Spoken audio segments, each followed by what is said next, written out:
que eu percebi é que a Xerá foi utilizada para subjugar povos da mesma maneira que Javé foi utilizado.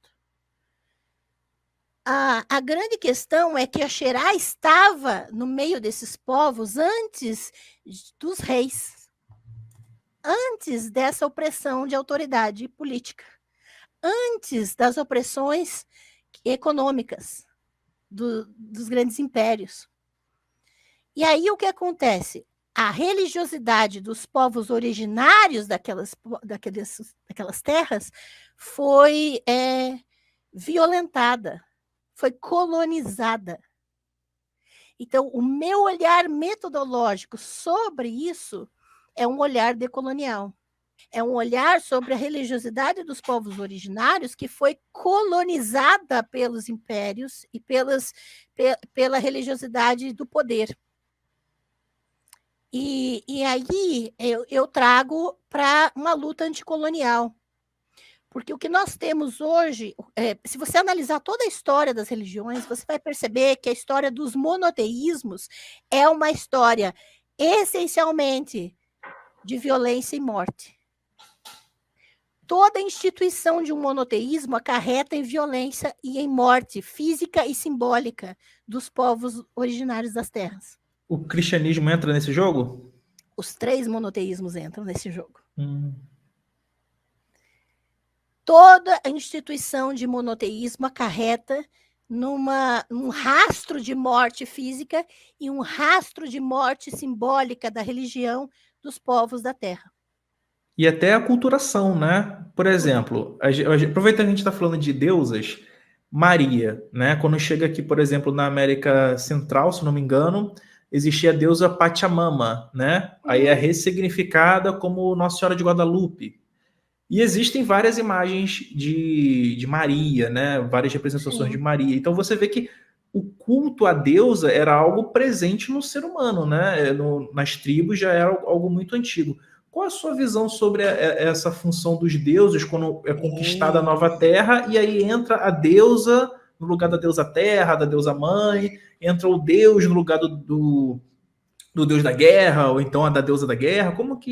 Qual é a sua visão sobre isso? Olha, essa temática, para mim, tem inúmeras implicações. Primeiro, tem a questão da domesticação da religiosidade dos povos da terra, através do sincretismo. Então, esse sincretismo é a domesticação da religiosidade.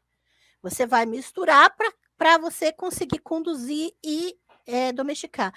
O que aconteceu, basicamente, com os povos originários aqui do nosso país. Tá? Que você vai fazer um sincretismo, também acontece com as religiões de matriz africana.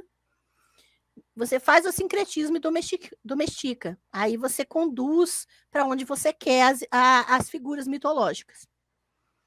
Você demoniza aquilo que você quer apagar e desmoralizar. Você relaciona aquilo ao diabo, à figura demoníaca, dentro da religiosidade que você quer domesticar. E aí você controla o que é bom e o que é mal ali dentro. Isso é perfeitamente possível, né? Outra questão que implica nesse assunto é a questão da utilização da imagem de Maria para subjugar as mulheres na sociedade. Qual é a questão? É que quando você pega a figura de uma mulher e cria todo um imaginário em torno dela, o imaginário de uma mulher perfeitamente submissa, perfeitamente acatadora das vozes ao redor, perfeitamente silenciosa e mansa, e você coloca ela num altar, você está dizendo que a mulher ela só é aceitável se ela for igual àquela. Então, você usa aquele imaginário em torno da figura de Maria para subjugar as mulheres na sociedade. Isso é defendido, inclusive, por Ivone Guevara, tá? Que é uma teóloga feminista católica. Por isso que é importante Maria ser virgem, ser aquela donzela. A figura da virgindade assim, esse mito, né, da virgindade é fundamental para o controle dos corpos e da consciência feminina, né? é fundamental. E veja, e ainda, nessa questão de Maria, ainda tem a desculpa do ecumenismo e diálogo interreligioso para refletir de forma narcísica a própria religião sobre outros. Então, o que eu estou dizendo? Eu estou falando que quando você fala em ecumenismo, em diálogo interreligioso, e geralmente os teólogos progressistas também fazem esse tipo de ponte, e dizer, não, só existe um Deus, ele só tem nomes diferentes, como é o caso de Maria. Ah, Maria, né, mas ela todas essas imagens, né, representam Maria, e vão apontar para Maria. E a mesma coisa eles fazem com Deus. Ah, Alá é o mesmo Deus, imagina, nós somos todos irmãos porque é o mesmo Deus, só muda o nome. O que está fazendo? Está reduzindo o outro a você. Isso é E até religiões que não fazem sentido ter qualquer tipo de conexão, né? Pois é. Então, o divergente é apagado. O diferente é apagado. Porque você precisa reduzir o outro à sua imagem. Isso é narcísico, né? Uma religiosidade narcísica. E aí você precisa transformar o outro em você, precisa transformar o Deus do outro no seu Deus para aceitá-lo. Isso não é diferente de um fundamentalista que simplesmente anula o Deus do outro. Mesma coisa. É outra forma de anular, chamando o Deus do outro com o nome do seu Deus. Então, veja que eu não estou... por que eu não estou falando contra religiões? Porque na ciência nós trabalhamos com fenomenologia da religião. Nós não dizemos que as pessoas não podem ter religião, nós analisamos cientificamente as expressões religiosas. E nós precisamos respeitá-las enquanto expressões religiosas.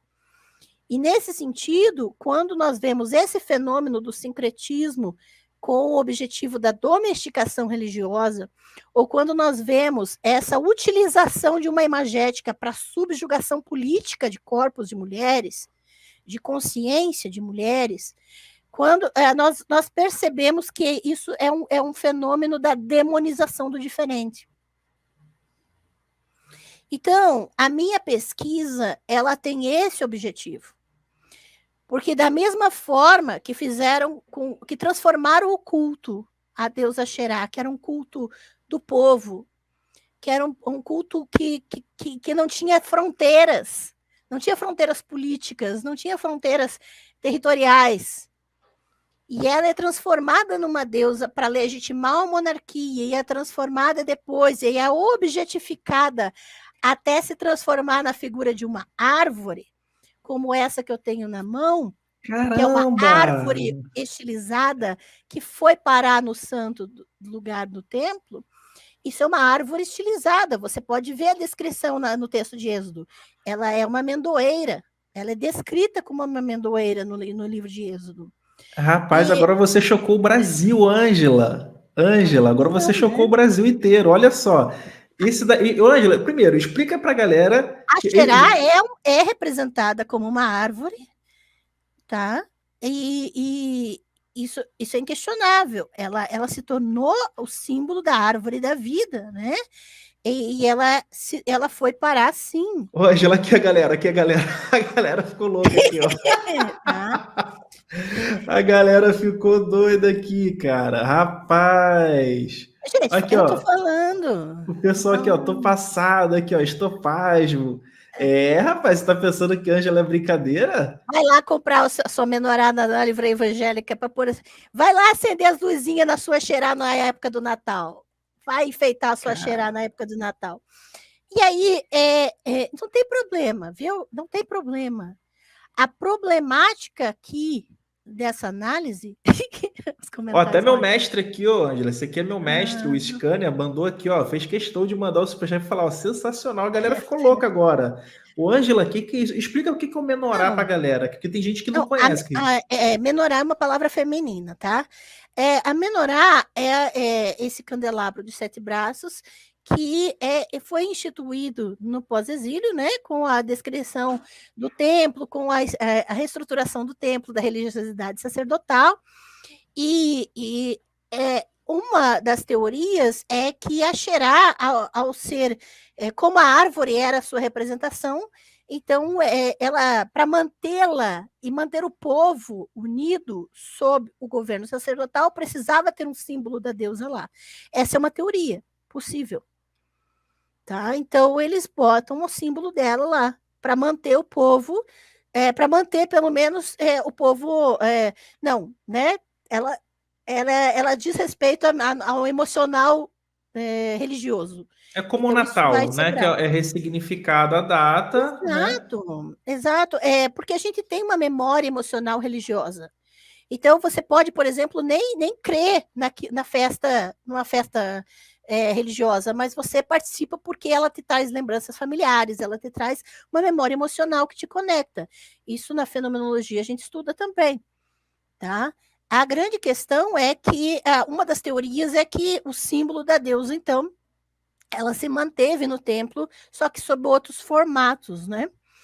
E a menorá, ela é citada tanto na descrição do tabernáculo, nos textos de Êxodo, nos últimos capítulos de Êxodo, que é um texto pós-exílico, quanto, por exemplo, nas visões de Zacarias. E as visões de Zacarias, elas são uma loucura.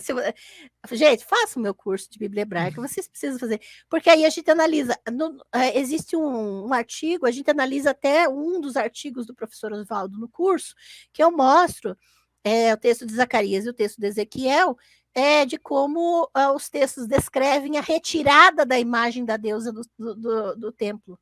Gente, Então, os textos bíblicos descrevem isso. Só que o pessoal passa o olho no texto e não percebe os detalhes, não percebe o que está escrito lá. Então, a gente galera, olha isso volta. que a Angela falou agora. Falou que, olha, para vocês que estão chocados aí, é isso mesmo. Existiam esculturas no templo Sim, de Axera, que foi exato. retirado, galera. Ele tá na Bíblia. Está na Eita Bíblia. ferro, cara. Gente, e não tem como não dizer que Javé era representado por imagens. Vocês não pensem que Javé não era representado. E uma das questões que a gente precisa ter o olhar, a gente precisa tirar a nossa lente domesticada sobre os textos, né? Sobre até os objetos. Por exemplo, eu falei, acho que isso eu comentei na live com a Juliana. Não adianta eu pegar esse objeto e ver o que simboliza cada figura. Eu preciso saber quando era utilizado esse objeto, em que contexto era utilizado esse objeto, quem tinha acesso a esse objeto, porque aí eu vou saber que camadas sociais esse objeto alcançava, como ele era instrumento de poder ou não, né? Então, a gente não pode simplesmente ter os dados, olha, tem uma bênção por Javé e por sua Xerá, mas quem é que tinha acesso a essa bênção? Quem é que tinha acesso a esse objeto? Onde que esse objeto era usado? Em que contexto? Então, por isso a gente precisa de metodologia. Não adianta você pegar a informação sem estudar sobre isso, sem pesquisar sobre isso, né? Então, a minha pesquisa é em torno de um olhar decolonial sobre sobre tudo que existe a respeito de Axerá, exatamente para a gente olhar a religiosidade dos povos originários e o quanto os monoteísmos são capazes de destruir tudo ao seu redor. Porque Caramba. todo monoteísmo é fundamentado sobre algum tipo de império, sejam os impérios da história da antiga, quanto os imperialismos modernos.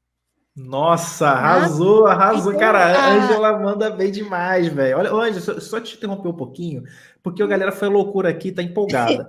Falaram o desculpa, me seguinte, ó, empolgo, o curso gente. dela deve ser incrível. É incrível sim, tá na descrição, tá? Tem vários cursos ali para você escolher. É baratinho, gente. Tem um curso aí que é R$ 50, tá? É. Você vai ganhar uma tonelada de material de referência por R$ 50. Não compra nem a pizza. Se você pedir uma pizza grande com refrigerante, você não paga com R$ 50 hoje, tá? E você vai ganhar um curso com toda essa informação e muito mais. Com livro, com tudo, referência. Aí a Simone tá Todos os perguntando aqui, cursos ó. O Sim. curso tem certificado? Fala aí, ô Ângela. Todos os cursos que eu leciono, eu forneço certificado. O curso de Axerá são 2 horas, o curso de Bíblia Hebraica são 10 horas com certificação, tudo com aulas gravadas para você assistir quando quiser. Você não precisa olhar minha cara ao vivo, você pode olhar minha cara e nem olhar para minha cara quando estiver assistindo também. Não tem problema. A grande questão é o curso Leituras do Novo Testamento, o curso sobre os evangelhos é 15 horas com certificação. O curso de Apocalipse são 10 horas com certificação, e esse curso do Panteão Ugarítico, Mitologias Cananeias, Deuses e Deusas da Bíblia, são 10 horas com certificação. Ô, Ângela, Tudo. e, por exemplo, assim, o cara tá fazendo faculdade, aí Uhum. desconta ali na hora que ele precisa? Sim, sim. Eu tenho um aluno, tenho um aluno que ele fez todos os meus cursos. Ele disse: "Isso ajuda bastante na parte das horas complementares lá da graduação." Ó, eu vou ler um comentário aqui que eu até fiquei emocionado aqui de ver, ó. Mas antes eu vou ler o do J. Victor, ele falou o seguinte, ó. Antes de ser transformada em deusa, Asherá era um espírito da natureza similar ao shintoísmo? Olha, o que nós temos daquilo que nós temos de indícios e evidências, tá? Eu não tenho como te afirmar fora dessas evidências, esses indícios. O que nós temos é que ela já era considerada um ser pessoal, tá? Então, ela não era uma força da natureza, mas ela era considerada um ser pessoal, com personalidade, e que era capaz de gerar vida onde ela estava. Por isso a relação dela com a árvore, né? Ela, a princípio, ela era responsável pela fertilidade dos animais, por isso geralmente ela aparece com animais em torno dela, né? Como se a árvore desse a sombra e os frutos, então ela sustentava esses Tem a animais. ver com a árvore do jardim, o Ângelo? A questão da árvore de jardim, inclusive no curso de personagens do Pentateuco, esse curso está gratuito no meu canal, pessoas podem ir lá no meu canal, e o curso de personagens do Pentateuco, eu falo desde Gênesis 1, todo o Pentateuco, né? Todo dia eu lanço um pedaço e eu falo sobre isso. A questão da árvore, árvore da vida, né? Tem mais a ver com essa figurinha aqui, com o estar. Eita fé, olha! Né? Essa aqui é estar. Cara, a Ângela é sinistra, velho. Ela tem tudo, cara. Rapaz. Então, veja que ela está sobre leões, né?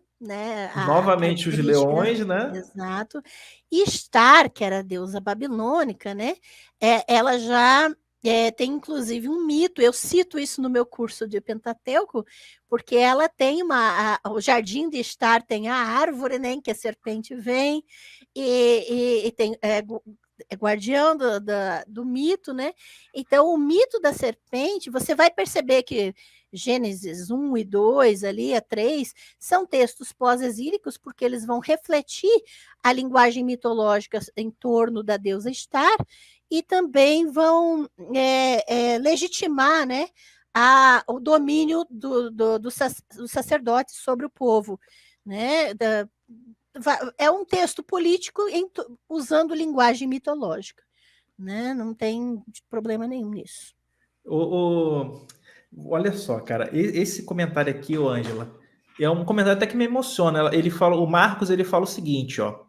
Ângela fodona, olha só, me deixou com orgulho de ser autista. Ô, Ângela, 500 pessoas na live, uma audiência assim incrível. Nossa, Eu quero perguntar para você o seguinte. Ainda bem que eu não vi, porque eu ia ficar nervosa quantas pessoas tinham. O comentário assim que a gente vê do Marcos, para você, ele chegar e fazer um comentário desse, que ele está sentindo orgulho de ver em você uma pessoa a qual ele tá se sentindo representado.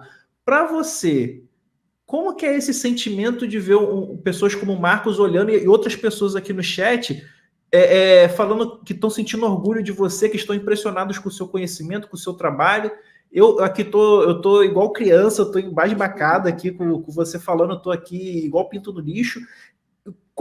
Para você, assim, o que representa pessoas como o Marcos e os demais que estão ali caindo de amores por você, É, te prestigiando. Como que você enxerga isso? É importante para você? eu peço desculpa já, porque eu já estou ficando emocionada, porque quando toca nessa questão, é uma questão muito importante e difícil ao mesmo tempo, porque eu sofri a minha vida inteira com muitas incompreensões, com muitos abusos de todo tipo, e muita dificuldade de me entender, por perceber que eu era estranha e diferente de tudo que me rodeava. Eu recebi meu diagnóstico depois dos 40 anos. E isso é muito difícil, porque não é tão simples detectar o autismo se a gente não tem um acompanhamento adequado, se a gente não tem especialistas na área, né? Autismo é uma deficiência, não é uma doença, e eu agradeço muito esse comentário, porque nós estamos no mês do orgulho autista, né? A gente precisa saber que deficiente é um mundo que não está adaptado a todo tipo de pessoa. E nós precisamos perceber que ao sermos atendidos nas nossas necessidades, nós funcionamos como qualquer outra pessoa. Cada pessoa tem a sua limitação e a sua necessidade, né? No meu caso, eu tenho a compreensão de um orientador nos meus limites, nas minhas dificuldades. Eu não sou uma pessoa fácil de lidar, eu sou grosseira muitas vezes, e isso é difícil para muitas pessoas entenderem. A minha irmã sempre diz que eu sou estranha. Ô, Ângela, olha só, deixa eu recuperar aqui também. Você tá falando aí, tá difícil, cara. A Sara, que é minha amiga, a mãezona aqui pra gente aqui do grupo, né? Ela mandou aqui um superchat para falar o seguinte, ó, vontade de ser estranha como você. Aí o pessoal tá mandando aqui cada mensagem linda, falando, né, que tipo, que tá se emocionando com a história, né? Que nem botou aqui o Felipe, estou me emocionando faz mais de meia hora já. A Dani Carla, Ângela, você é vitoriosa, parabéns. A galera aqui, ó, o Nicolas, estou chorando só de ouvir a Ângela. Aí o Marcos, você não estranha nada, você é linda. Olha só, a Simone falou, uma das melhores lives do Antônio. Eu tô vendo isso aqui direto, o pessoal falando que é uma das melhores lives do canal, o pessoal mandando palmas. O pessoal tá embasbacado com você, Ângela. E eu vou falar para você, eu vendo você falar assim, cara, tá difícil segurar aqui, cara. Ó, e eu Não, sou uma manteiga derretida, o pessoal sabe. eu acho que, assim, às vezes quando eu me empolgo, né, e falo, vocês viram, a Xerá, na verdade, ela se tornou meu hiperfoco, que a gente chama isso no autismo de hiperfoco. Ou seja, eu durmo e acordo pensando em Xerá, entendeu? E aí eu fico o tempo todo pensando, toda a minha vida gira em torno do mesmo assunto. Só que isso me faz não ser funcional para as coisas normais da vida, do dia a dia. Então, eu não funciono bem no que todo mundo faz. E é um pouco difícil, né? E isso me custou alguns empregos, né? Por isso, o autismo no ambiente de trabalho sofre muito, porque se não tem adaptação, a gente é mandado embora. Em 2019 e 2020 eu fui mandada embora das duas faculdades que eu lecionava, porque eu não me encaixava, né? Porque a maneira como eu me expresso muitas vezes agride ou afeta as pessoas, e é difícil. E eu só criei coragem de começar a lecionar cursos online a partir de esse ano, por incentivo de amigos, como a minha amiga Lúcia, minha amiga Vive, o Leonel e o Wellington, que foram 4 amigos, que basicamente insistiram muito para eu voltar a lecionar sem medo, porque eu tinha medo de machucar as pessoas, de falar as coisas de maneira muito direta, e eu não quero ofender a fé de ninguém, eu não quero machucar ninguém, mas eu preciso passar as informações de uma maneira fundamentada e de uma maneira que as pessoas tenham condições de continuarem suas pesquisas sem mim, porque eu acredito que o professor não ensina, é o aluno que aprende. Eu acredito que não sou eu que faço a aula, é o aluno que quer aprender, ele usa tudo que está à disposição dele para seguir em frente. Então, o meu trabalho é dar condições para que os alunos façam os cursos, mas sigam sem precisar de mim. Porque a gente precisa construir, e cada um tem um pedaço desse conhecimento, né? Então, o conhecimento é construído junto. Por isso, só esse ano, em janeiro, é que eu dei meu primeiro curso online. E por isso, esse primeiro curso online eu estou dando gratuitamente, eu estou disponibilizando no meu canal, porque foi uma experiência. Eu tive que ter muita coragem para depois de ser mandada embora das faculdades, de colocar para fora tudo que eu tinha acumulado e aprender, e eu estou aprendendo com os alunos também a ser mais paciente. Mas nas redes sociais eu não sou obrigada a ser paciente, não, tá? Porque as pessoas têm que saber lidar com todo tipo de gente, não só aqueles que nem você, que aguenta comentários até indiscretos, né? Mas eu não consigo, então eu preciso respeitar meus limites também, né? É por isso que eu apago. Palestrinha não tem vez no meu canal, o homem que quer me dar aula sem ser solicitado vai ficar falando sozinho. Então, eu dou esses recados porque isso é para me preservar também. Porque eu não sou influencer, eu não sou criadora de conteúdo, né? Eu precisava avisar isso. Eu sou uma professora e eu preciso, por exemplo, de sustento e preciso pagar as medicações e também o tratamento, porque uma terapia para autista é caro, o acompanhamento especializado é caro. Então, eu vou dar aula, eu vou trabalhar, eu não estou pedindo nada de graça, eu estou trabalhando. E então, esse é o meu maior desafio, poder ser uma pessoa que trabalha. E eu tive que começar minha vida depois dos 40 anos. Porque quando eu era missionária, eu preciso falar isso, quando eu era missionária, ensinava um monte de mentira, e enganava um monte de gente, e controlava a vida de um monte de gente, e eu não passava necessidade. Tinha dinheiro de sobra. Igrejas do Brasil inteiro me mandavam ofertas.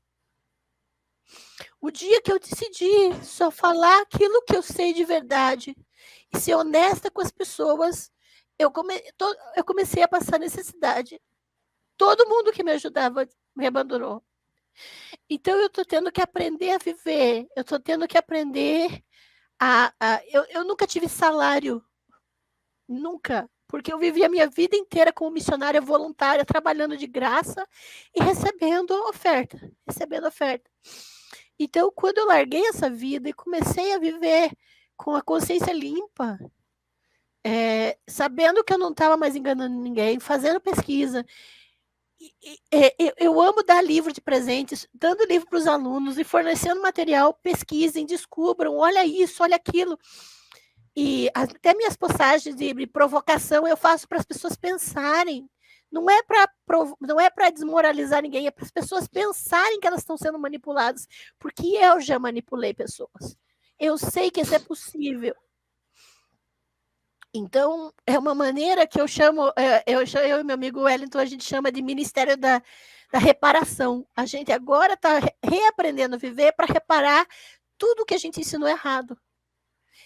E isso é o legado que eu quero deixar, não só com a minha vida, mas com a minha pesquisa, para que as pessoas olhem para a religiosidade dos povos originários que estão lutando para destruir uma lei de marco temporal, por exemplo, que o governo está tentando dizer que essa terra não é deles, que está tentando tirar essas pessoas das suas casas, que está tentando já apagar a religiosidade e todo o simbolismo, todo o significado simbólico da vida deles, e a gente vai lá e ainda manda missionário para evangelizar eles, manda garimpeiro para tirar a riqueza que está na região deles. e quer dizer para as pessoas como elas têm que viver usando um livro que a gente nem conhece direito. Cara, A minha vida agora é fazer uma pesquisa que deixe um novo olhar metodológico sobre o que nós temos, os dados que nós temos até agora. Porque o que tem sido feito com esses dados continua sendo para interesses pessoais e para manutenção de estruturas religiosas colonizadoras e, por isso, assassinas, não só fisicamente, mas simbolicamente também. cara, Ângela, ó, vamos respirar um pouquinho, que tá complicado Desculpa. aqui, ó. E agora vai vir a parte que é difícil, ó. O Cláudio mandou 5 e falou o seguinte, ó. Que vontade de dar um abraço apertado nessa mulher maravilhosa, cara. Olha só, o pessoal aqui tá mandando coraçãozinho. O pessoal aqui tá demais, velho. Deixa eu ver aqui, ó. Agora eu vou ler para você uma enxurrada. Segura que lá vem, ó. Aí o Marcos falou aqui, ó. Onde essa mulher estava esse tempo todo? O pessoal não tá acreditando. Onde que a Ângela tava? Ó. A Sara mandou aqui, ó. 2 pessoas querendo abraçar você. Eu acho que todo mundo, 500, né? 500 pessoas aí que tem na live ao vivo, mandando aqui um abraço para você, ó. O Vênus falou o seguinte, ó. Minha filha é autista e o que você sente, Ângela, é recíproco aos meus sentimentos. Então, olha só a sua representatividade. A Ângela é uma inspiração para todas nós mulheres. Então, não só para quem é autista ou tem alguém que é autista, mas a mulherada tá olhando em você, Ângela, uma figura para se sentir representada, né? Então, olha só que coisa maravilhosa, sensacional. Eu tô aqui emocionado, ó. Professor BN, a Xerá tem alguma interrelação com a deusa Lilith? Era do mesmo tempo? Aí, já segura essa daí, ó. Vamos lá. O Edilson mandou 2, ó. Boa noite, Empalador Antônio e família. Boa noite, cara. Tamo junto. Então, nesse caso, ela tem relação com a Lilith? E lá vem outro, ó. Olha aí, ó. Já tô vendo, já tô pressentindo, ó. Não. É que Lilith, ela teve uma ressignificação, né? O que acontece é o seguinte: Lilith, ela está na mitologia judaica. E o judaísmo nasceu no período que nós chamamos interbíblico, né? Entre o Antigo e o Novo Testamento. E o que acontece é que quando os judaísmos, né, os primeiros judaísmos, aí eu tenho que concordar também, né, entre muitas outras coisas, eu tenho que concordar com a Juliana Cavalcante, que é historiadora, porque a gente não pode falar em judaísmo no singular da mesma maneira que a gente não pode falar de cristianismo no singular. Então, os primeiros judaísmos, eles nasceram num período de muita assimilação mitológica de povos que estavam ao redor deles, né? No período em que a literatura apocalíptica surge, que aí você tem que fazer meu curso de Apocalipse, né? Porque a gente fala sobre isso. Essa literatura apocalíptica que surge com basicamente o nascimento do diabo, né, nesse período, com o livro de Enoque e outras literaturas, vai sendo estruturada o mito de Lilith, né, dentro da mitologia judaica. E essa figura não sei para quem não sabe, né, o mito é que ela teria sido a primeira esposa de Adão, né, segundo a narrativa de Gênesis 1, e que foi descartada porque não queria se submeter a ele e, falando literalmente, ela não queria fazer relação sexual por baixo, ela queria sempre estar por cima. Essa é a descrição do mito. E aí, quando Adão não aceita a situação, Javé tem que fazer outra mulher, Lilith, então, ela toma a forma de serpente e vai avisar Eva que tem um problema lá. Veja que, né, até no mito a mulherada se junta, mas o que acontece? Ó, a mulherada tá falando aqui, ó, já quero esse curso já, o pessoal já tá, ó, gente, tá tudo na descrição, tá? Sim. Pessoal aqui já falando aqui sobre o curso, gente, você que tá se inscrevendo no canal e tá querendo fazer o curso depois de ver todo o pessoal tá chamando de, adoro os brinquedinhos arqueológicos da Ângela, então eu já até apelidando. Muito. Então, assim, cara, isso aqui vocês podem ver que ela toda hora saca um diferente, né? Isso aqui é só um aperitivo. No curso dela, É. cara, tem muito mais. Então se inscreva aí na descrição, tá? Então, Só então quer para dizer que mostrar, né? Aí é assumida a imagem, essa aqui é a Inanna, a deusa Ih, suméria. olha aí, galera. Essa é a deusa suméria. Basicamente, a deusa suméria Inanna, a imagem dela vai ser usada, adotada como a primeira imagem e representação de Lilith.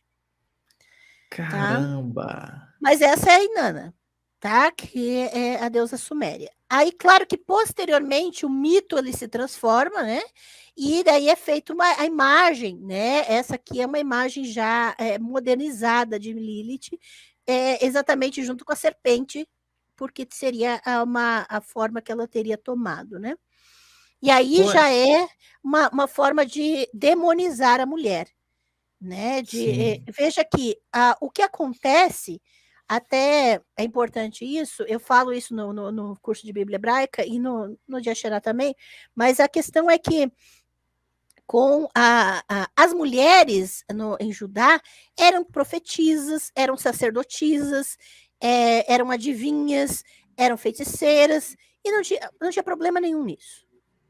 Tá? A grande questão das profetisas também, principalmente, é que quando a elite sacerdotal judaíta, pós-exílica, né, toma o poder, a resistência a essa elite era, em sua maioria, feminina. Por quê? Porque foram as profetisas que enfrentaram os sacerdotes. Tá? E a maior parte foi exterminada.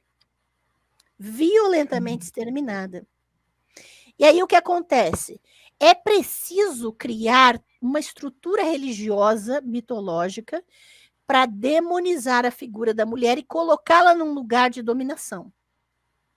Um lugar de subjugação, quer dizer, em que o homem tenha dominação, tenha domínio.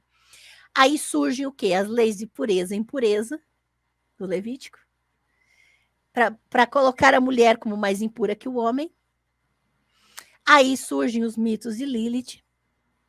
Aí surge toda uma mitologia de que a mulher é impura por natureza e que ela precisa ser controlada.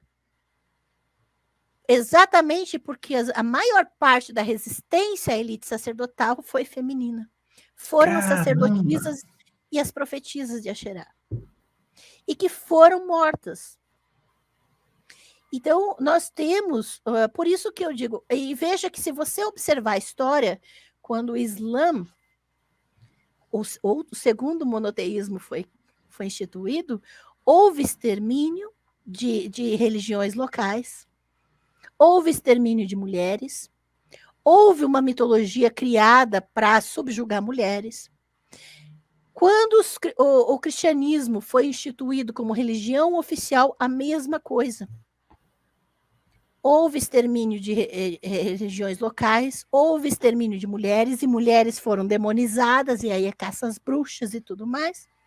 E aí você tem um padrão que segue a instituição de todo o monoteísmo. Então as mulheres elas estavam vamos aproveitar o gancho, porque a gente vê que nas religiões antigas as mulheres tinham um status muito elevado, né? Elas Diferente. Não, eu não diria elevado, eu diria diferente.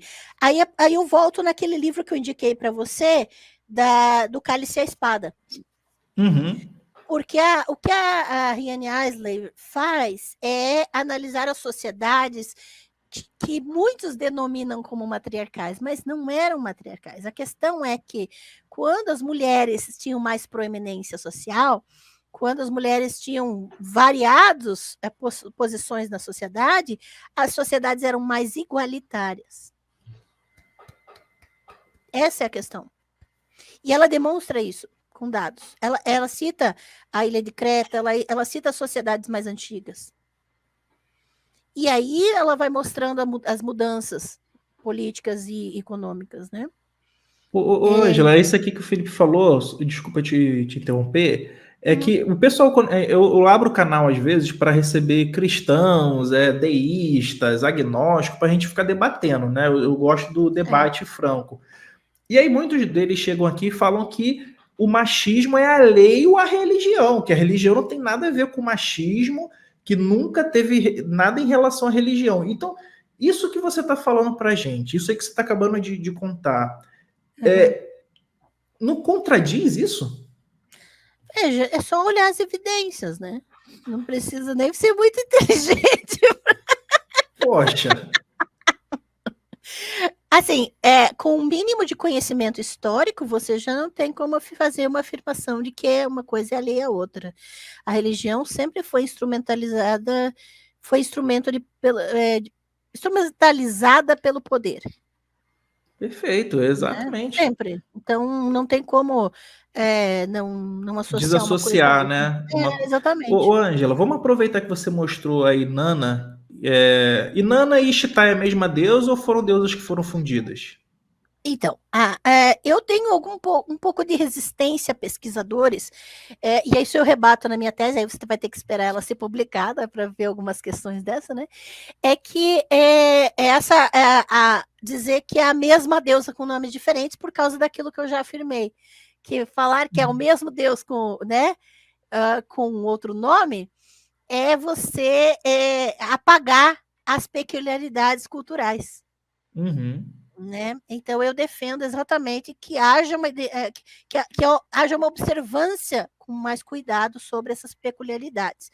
A Inanna é mais antiga porque ela é suméria, é de um reino mais antigo. A Ishtar é babilônica, é do império posterior, que estava na mesma região. Então, eu não, você vai ver elementos semelhantes, como tem leões aqui também, né, ao lado dela, mas aí vai aparecer, tem algumas corujas também, as duas têm asas, né, mas as mitologias relacionadas a elas são distintas. Se eu não me engano, é Reia, na mitologia grega, que também tem leões, né? Que vai Isso, ter que uma são semelhanças. ressignificação, né? Uhum, Ô, exato, são Ângelo, vamos semelhantes. aproveitar esse gancho aí, da Inanna e da Ishtar, que a gente sabe que tem um poema. Essa daqui é a que eu estava aguardando, tá? E eu Você acho que vai queria trazer a maior polêmica da live de hoje. Se o pessoal tá vai achando pegar tudo mais uma. polêmico até agora, então essa daqui para mim vai ser a melhor.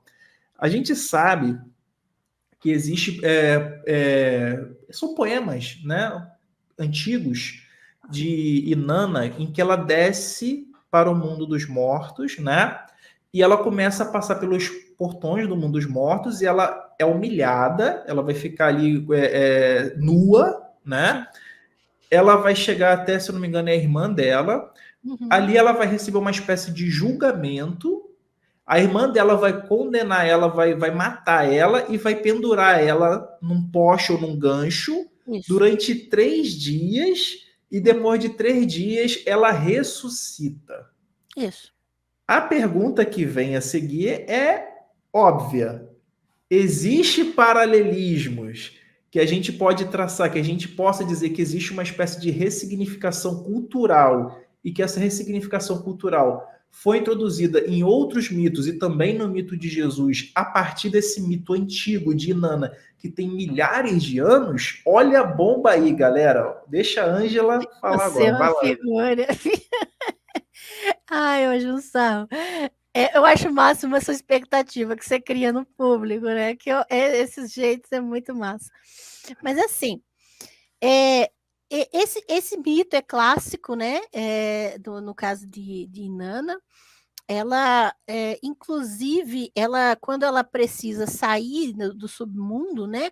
Depois que ela morre, ela precisa arrumar um jeito de sair, né? E ela precisa de um substituto. Existe ali uma lei da substituição no universo mitológico que ela só consegue sair do submundo quando o marido do Muse, né, é colocado ali como substituto e eles conseguem um acordo para se verem metade do ano lá.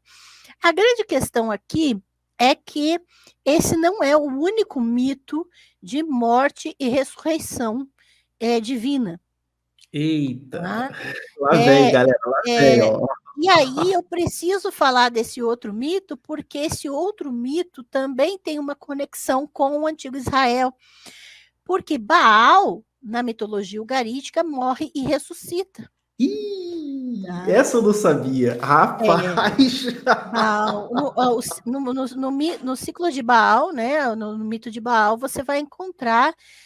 As mitologias antigas eram todas escritas em formato poético, né, em formato de poesia, exatamente, uma característica linguística, né, da antiguidade, e o que acontece é que Baal ele vai lutar com o deus Mot, que é o deus do submundo, e ele morre, Baal, né? Então Mot vence, e ele Baal fica no submundo, né? E o que acontece é que a deusa Anat, que é irmã de Baal, então Baal e Anat eram filhos de El e Asherá. A deusa Anat, que é uma deusa que foge dos padrões de gênero da época, porque ela usava armas masculinas, armas que só homens utilizavam.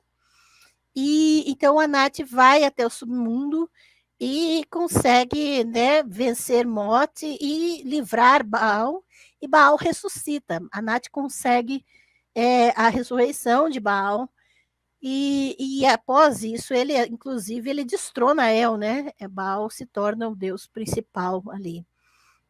E, inclusive, eu tenho uma imagem, uma reprodução da deusa Anat, né? Ela Caramba, a era Angela tem tudo, considerada velho. uma deusa guerreira, e nos mitos, geralmente, ela era conhecida como cortadora de cabeças de homens. Por isso é uma das minhas favoritas, ó. Aqui, a cabeça. Tem a cabecinha aqui embaixo. E ela assim, a Nath era uma deusa extremamente violenta, né? E assim, Baal, então, ele já tinha esse mito da morte e ressurreição, e e veja, mesmo estando em regiões diferentes, né, a respeito tanto de divindades femininas quanto masculinas, essa questão de morte, de ida ao submundo, você vai ter no mito grego de Orfeu, né, essa ida e esse resgate. Adonis também. Exato. Então, não é uma coisa incomum. O que, inclusive, eu faço o meu curso de Apocalipse, porque eu falo dessas mitologias. O Novo Testamento recupera o imaginário mitológico de inúmeros povos antigos. Só para vocês terem uma ideia, inclusive no Novo Testamento, há menção, inclusive, do zodíaco babilônico. Como é que é? Meus alunos sabem aonde está. No curso de Apocalipse, eu mostro, né, que existe referência ao zodíaco babilônico no Novo Testamento. E aí você vai até do zodíaco sumério, e você vai perceber isso tranquilamente. Então, essas figuras mitológicas, eu não diria que elas são ressignificadas, eu diria que elas são utilizadas para alguns propósitos específicos. No caso de Apocalipse, é uma literatura cifrada para pensar na censura do Império Romano. Então, precisa ser em linguagem mitológica. No caso de outras literaturas, como a construção dos mitos a respeito de Jesus em cada comunidade, porque os evangelhos, eu falo isso no meu curso de leituras do Novo Testamento, porque a gente trabalha os textos dos 4 evangelhos. E você vai ver diferentes construções sobre a personagem Jesus. Então, o Jesus que é construído em Mateus é diferente do Jesus construído em Marcos, e assim sucessivamente. E aí, cada comunidade vai utilizar linguagens específicas e criando mitologias específicas em torno dessa figura, né? E isso é característica daí de cada comunidade, também para propósitos específicos. Então, eu não chamaria de ressignificação, não. Eu chamo de utilização mitológica para fins específicos, né? Eu posso falar de plágio? Que plágio é aquilo, né? Você pega, às vezes, uma Então, ideia, aí como eu dá falei do uma... plágio da Esther, né? Né? O livro de Esther, né? Que é o plágio do mito de Esther. A grande questão é que plágio é uma questão moderna, né? Daí não dá nem para discutir. Aí é que nem a questão da autoria, né? É porque, como a questão da autoral é uma questão moderna, o plágio também. Então, né, a autoria, plágio, era uma festa antes, né? Então, eu particularmente amo a antiguidade porque não tinha esse problema de direitos autorais, todo mundo tinha direito a tudo. Todo mundo se copiava e pegava aqui, pegava lá. Tu vai ver a mesma coisa lá nos mitos gregos, aí tu vai ver no mito egípcio, no mito babilônico, no assírio, Pra no quê, persa. né? Pra Era quê? festa, era festa. Exato. Não tem Por isso problema. que a gente vê, né, Ângela, até, por exemplo, o Hércules do lado de Buda, né? A gente encontra registros disso. Deixa eu só ler É. o superchat aqui rapidinho, ó. Onde tem imagem da Xerá para vender? Gostei dela. E aí, ô Ângela, como é que. Ó, Então, se botar no Mercado Livre, ô Ângela, você fica rica com não. isso aí, hein? Mas essas imagens aqui, elas não são encontradas à venda, elas foram feitas por encomenda a partir de peças originais. Então, eu pego as peças, os achados arqueológicos, e quem faz essas réplicas é a artista Paula Turriani. Você encontra ela nas minhas redes e ela está no meu Instagram, é uma grande amiga minha, uma pessoa que tem me ajudado muito, como eu falei, eu sou muito visual e isso me ajuda, né, particularmente na minha pesquisa. Então, ela faz as réplicas. Se você quiser, ela pode fazer réplica para você, você pode encomendar para ela, ela faz. Inclusive, ela fez esse colar que eu estou aqui, ela me deu de presente ano passado, porque eu tive Covid e fiquei 14 dias na UTI. Ano Caramba. passado. E aí, quando eu saí do hospital, ela me mandou de presente esse colar, que é uma miniatura dessa réplica aqui.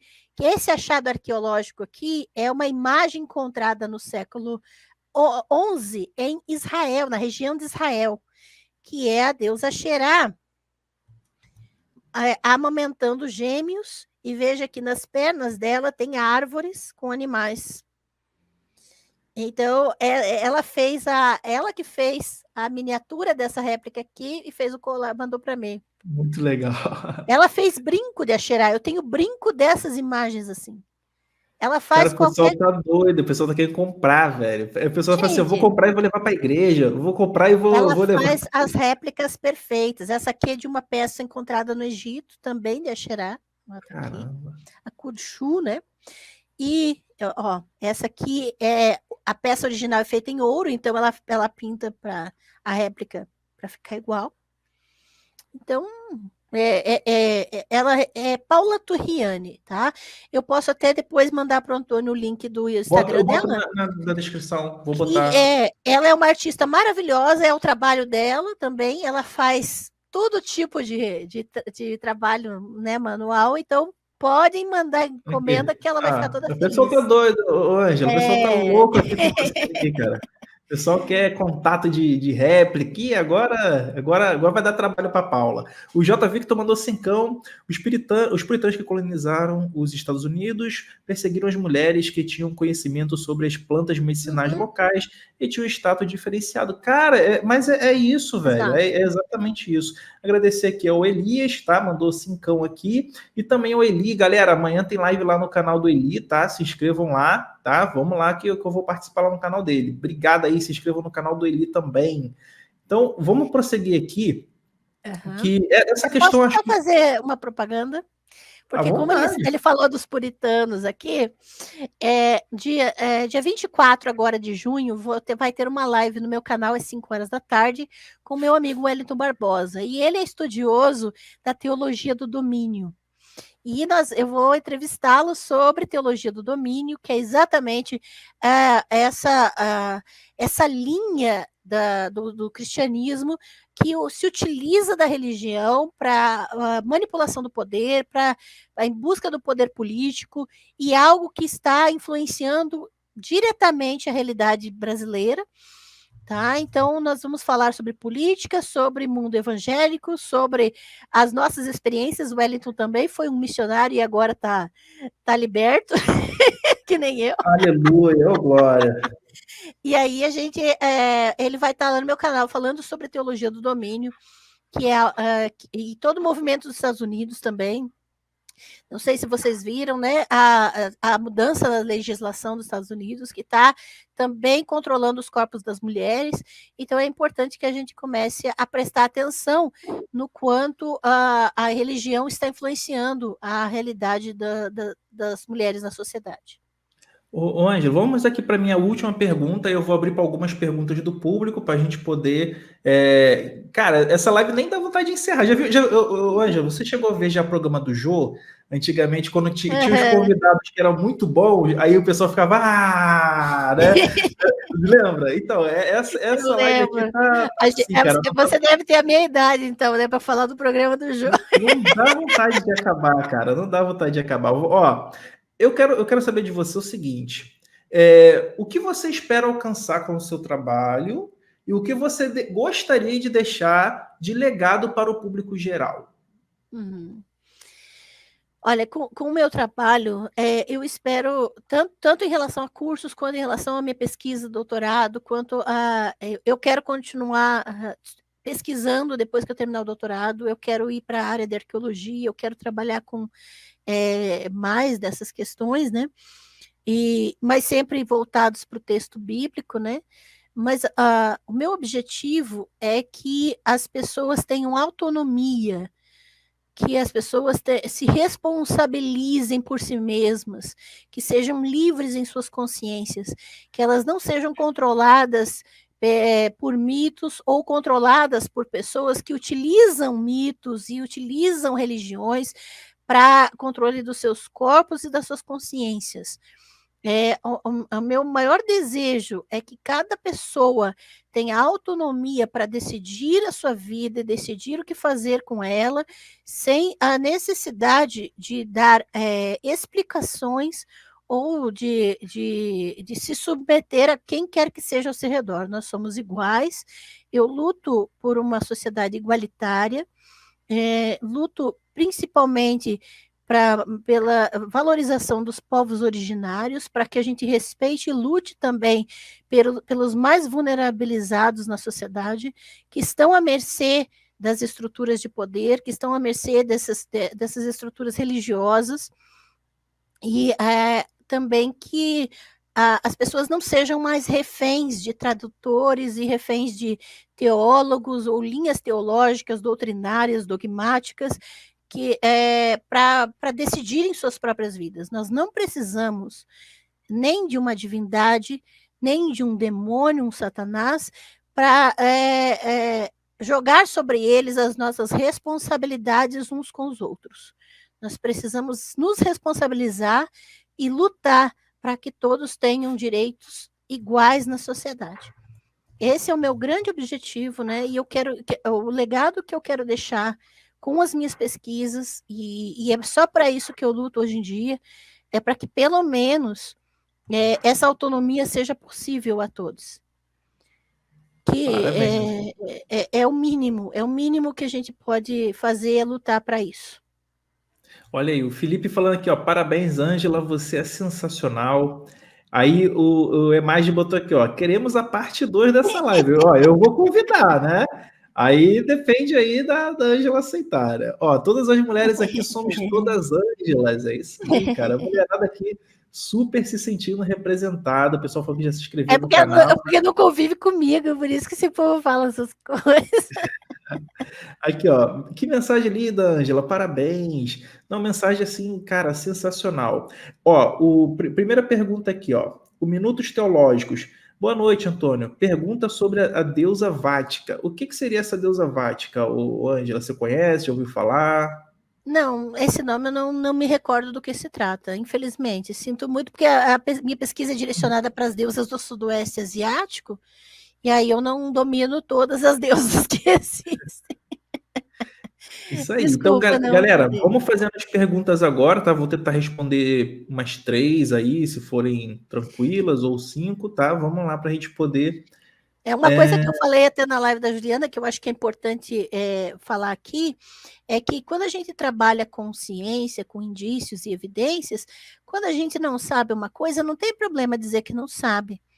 É melhor não dizer nada do que mentir. E, infelizmente, a tendência hoje na internet é melhor dizer alguma coisa do que dizer a verdade. Né? É melhor dizer qualquer coisa do que dizer a verdade. Então, eu prefiro, quando eu não sei, né? Não tenho como responder. Se você for meu aluno, aí eu posso fazer uma pesquisa para você sobre isso. Ó, aqui já começaram as perguntas agora. Ó. Uhum.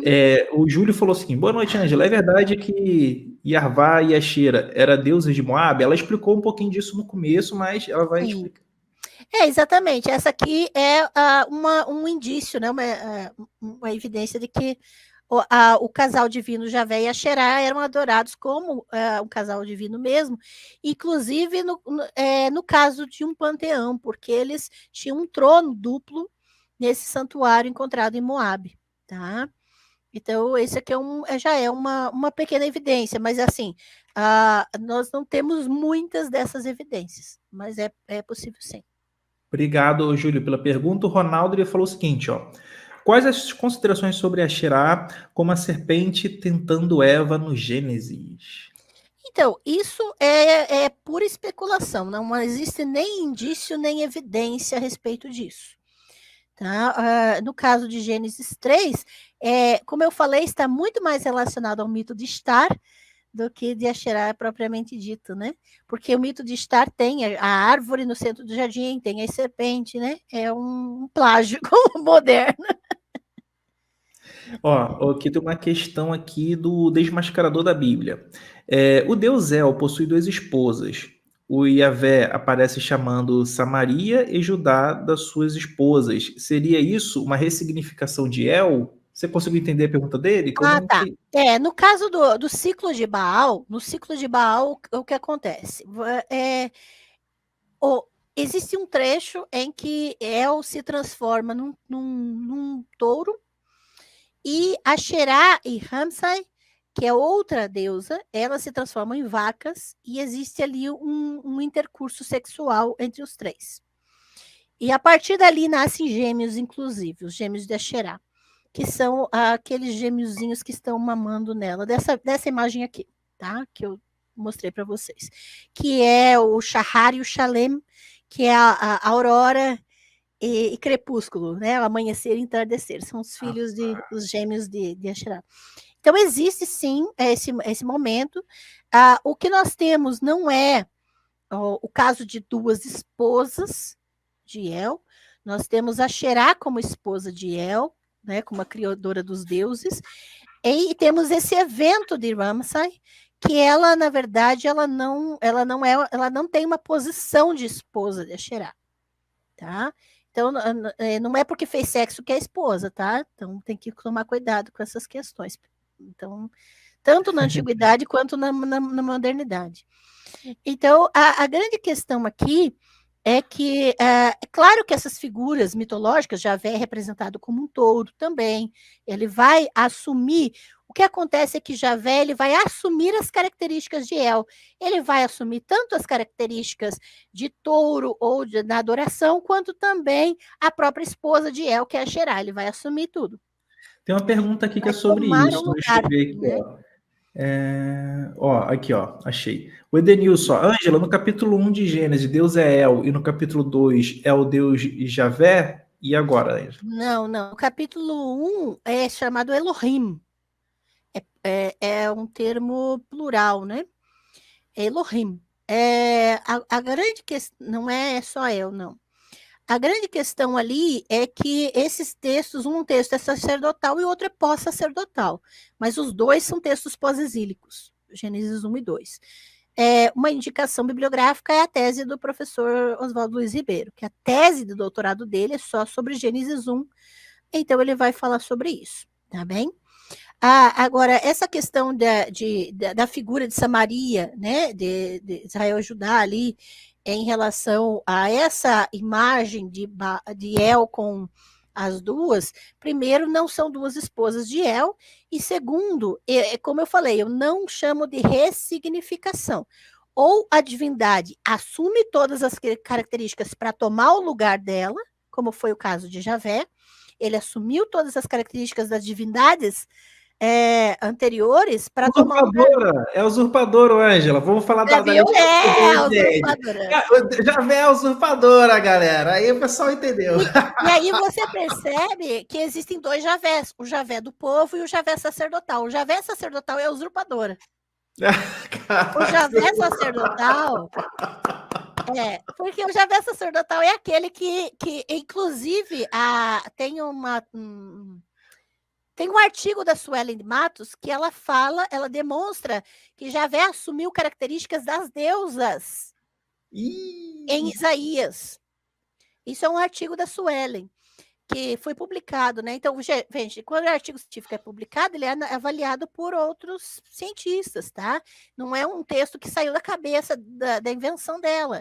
Ela demonstra que o texto de Isaías vai provar que o Javé sacerdotal, ele vai assumir características das deusas. Aí ele toma o lugar delas. Essas imagens maternas de Javé, juntando o povo como se fosse a galinha com seus pintinhos, são figuras das deusas, né? Quando ele amamenta, essas questões todas. Então, não é uma ressignificação, é a utilização de mitologia para um propósito específico. Cara, sensacional. Vamos ver aqui, tem mais alguma aqui. O Jonathan, a Micael, mandou aqui, Antônio, pergunta se a terceira pessoa da Trindade tem alguma correlação com as deidades citadas. Boa pergunta. Por quê? Basicamente, não existe trindade na Bíblia. Eita, lá vem. Ai, meu pai, essa vai doer agora.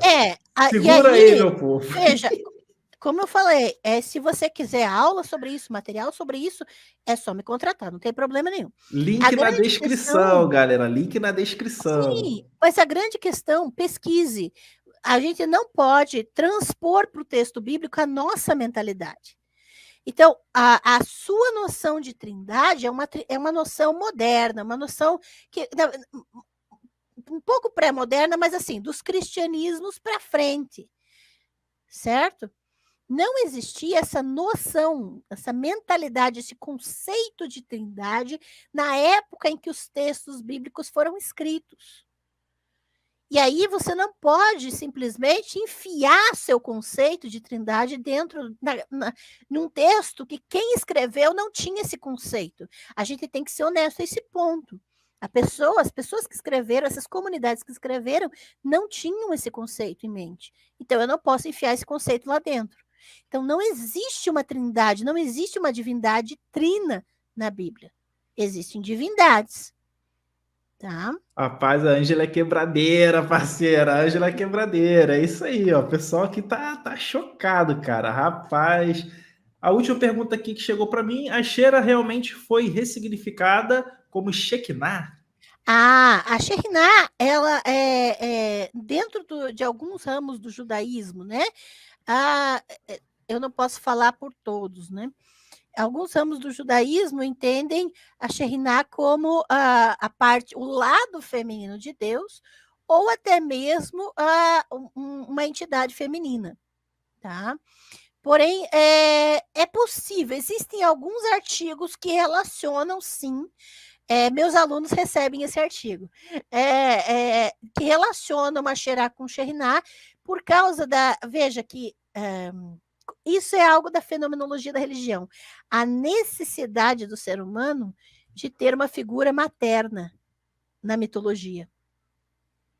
Então, se existe um Deus único masculino, o povo vai criar um caminho para ter uma figura materna em volta. E isso acontece em toda manifestação religiosa. Então, a gente pode dizer, pela fenomenologia, que esse foi um caminho criado por algumas linhas do judaísmo. O pessoal agora ficou eu tô recebendo várias perguntas, assim, ó, Javé era transexual, Javé era bi... Não, Javé era homem, era macho. Aí você tem que... isso é Caraca, importante. aqui, Ângela. Javé botava um cropped. Não. Aí eu recomendo esse livro aqui, ó, Deus, uma anatomia. As divindades eram reflexo da sua sociedade. Então, se existia, por exemplo, uma figura como Anat, a deusa Anat, na mitologia ugarítica, que era subversiva, ela subvertia até onde os costumes daquela sociedade permitiam.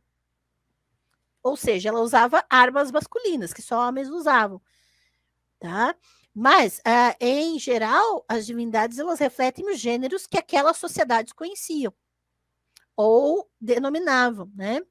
Javé era a figura de um homem. Ele era representado como um touro, ele tinha pênis, era como Baal, né? Como El. El, inclusive, ele é descrito com o pênis. O pênis de El é que é enfiado na terra para que a terra produza. A terra é vista como um órgão reprodutor feminino, recebendo a semente de El para produzir. Então, é tudo muito físico, por isso é importante que a gente entenda que a realidade da língua hebraica, por exemplo, é muito concreta, não é abstrata, não é platonismo, não é pensamento grego, não tem noção de, não tem conceito de alma, não tem essa coisa, né, viajada, é realmente concreto. Então, os deuses tinham sua sexualidade bem evidente, e Javé, no caso, não é possível afirmar que ele é outra coisa além de um homem. Não, interessantíssimo isso, cara. Cara, eu tô aqui surpreso. Então, gente, pelo visto acabaram aqui as perguntas, tá? Eu gostaria de agradecer muito a todos vocês, cara, e a audiência só aumenta, ô Ângela, só tá aumentando. Agora já tá em mais de 520 pessoas assistindo. O pessoal tá achando aqui que é um sucesso essa live pedindo parte 2. E aí eu quero pedir a você o seguinte: convida essa galera toda para conhecer o seu canal, porque você vai fazer live também no Professor Osvaldo. Eu quero pedir aqui aos amigos aí, como Daniel Gontijo, que levem a Ângela também no canal, porque merece demais. Então, é isso, Ângela. Convido o pessoal para conhecer o seu trabalho lá no seu canal, fala das lives que você tem para fazer. Uhum. Os cursos estão aí na descrição, depois a Ângela vai me passar mais alguma coisa para eu colocar aí na descrição, no comentário fixado, tá? E Ângela, fique à vontade, o seu link do seu canal está na descrição, se inscrevam aí. Pode falar, Ângela. Então, se você clica no link do Linktree, que tem já todos os links, né? E esse link do Linktree, ele vai te encaminhar. Tem lá o link da live do Professor Osvaldo. Eu vou estar no canal da Tenda do Necromante, segunda-feira, às 19 horas. O meu canal, todas as minhas redes, como eu falei no início da live, é uma representação de quem eu sou. Então, tem de tudo. Eu coloco nas redes tudo que é do meu interesse ou que passa por mim, inclusive os projetos que eu apoio ou que realmente eu considero relevantes, né? E eu costumo fazer provocações especificamente para reflexão, não é para discutir nos comentários, não. Então, eu tenho muita dificuldade para ficar conversando por escrito, né? Essa é uma limitação minha.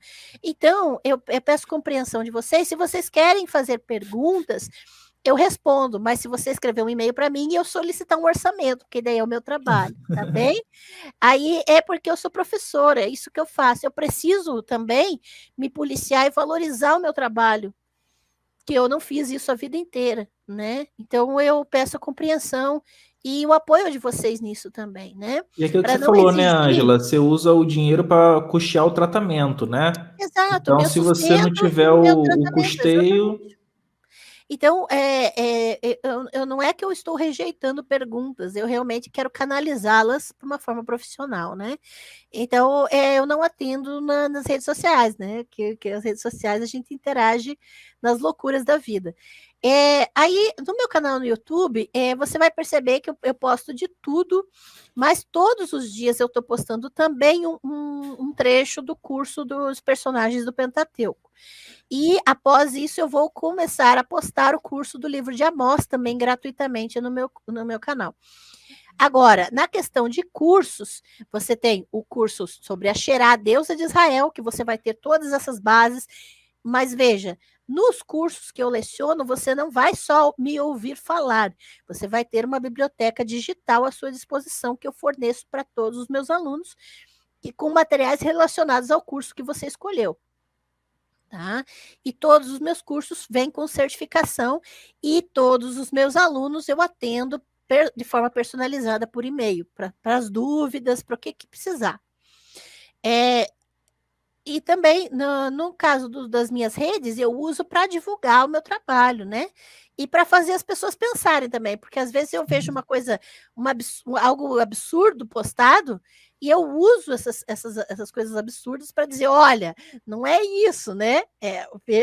Para ver se para as pessoas refletirem no que elas estão sendo expostas. Veja que você não tem autonomia sobre a sua consciência se você só se expõe na internet e só repete o que vê, não pensa sobre o que você está vendo, não filtra o que você está vendo e não busca pesquisa sobre o que você está vendo antes de compartilhar, porque você pode estar disseminando mentiras, disseminando manipulação, fazendo parte dessas construções de manipulação. Então, tome cuidado com o que você compartilha. Isso é muito importante para mim também, que eu apelo nas minhas redes. Eu apoio uma editora independente, Monstro dos Mares, que é uma editora que de literatura muito acessível, que também trabalha para apoio mútuo, para uma luta por uma sociedade igualitária. Eu apoio a Bíblia Preta, que é um coletivo de mulheres negras que valoriza a produção de mulheres, produção científica, cursos, elas oferecem muitos cursos também. Então, eu apoio o Transamor, que é da Evelyn, né, que é um movimento também de São Paulo que o pessoal está ajudando a distribuir alimento nas comunidades, suprir as necessidades das comunidades. Então, a gente precisa se envolver nesse tipo de ação. E todas as minhas redes vão ter esse movimento, porque não é só falando que a gente faz alguma coisa relevante, né? A gente precisa se envolver um com o outro, porque pessoas estão morrendo, né? E isso não vai mudar com palavras somente, né? Boa, Ângela. E, Ângela, uma última pergunta que eu não sei, mas a galera tá perguntando aqui bastante, é se você é ateia, né? Que você falou que saiu da religião, e hoje você é o quê? Agnóstica, ateia, ainda acredita em alguma divindade? Eu sou agnóstica, tá? Eu deixo em aberto essa questão. E não tenho, assim, não tenho nenhum problema mais, né? Já tive a vida inteira com tudo que era diferente de mim.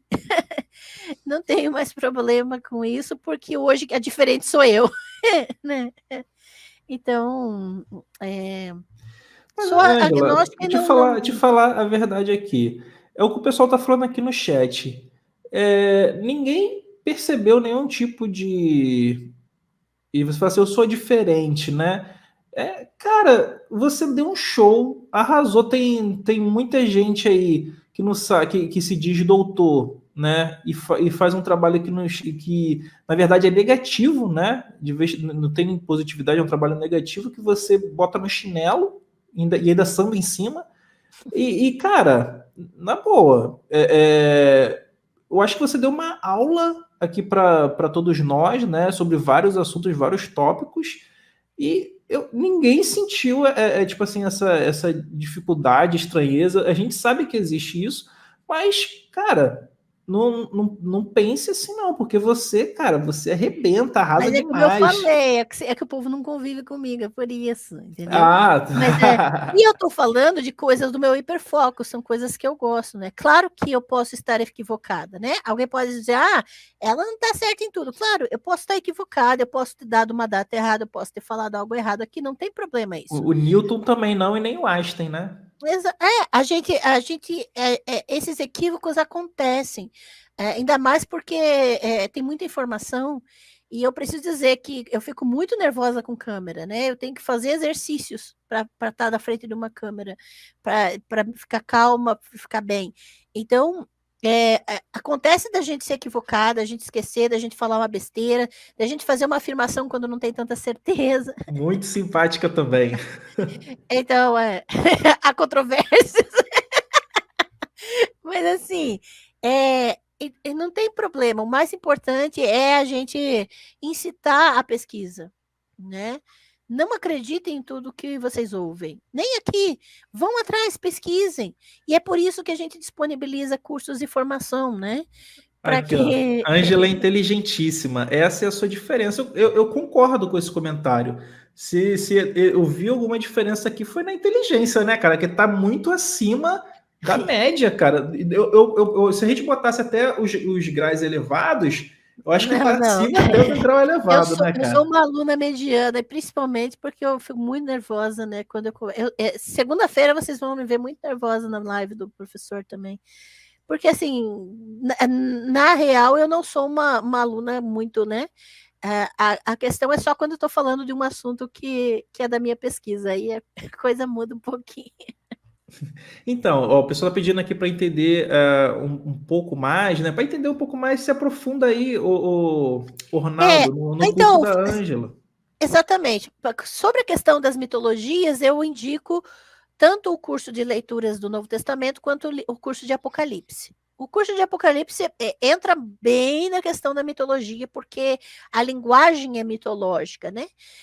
Mas eu falo bastante também no curso de leituras do Novo Testamento por causa das construções dos Cristos, né?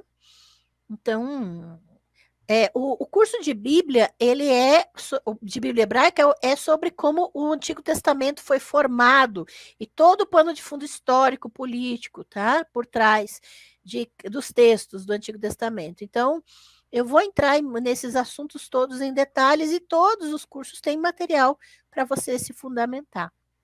Parabéns. Então, Ângela, obrigado pelo carinho, pela presteza de vir aqui no canal. Eu tenho certeza que você deve ter ganhado aí uns 500 fãs, né? Só de pessoas aqui Obrigada que pelo carinho, gente. ficaram loucos com você. E o pessoal, quando for vendo essa live, né, ao longo do tempo, eles vão também se encantar e vão se inscrever no seu canal, vão conhecer aí o seu trabalho, o seu curso.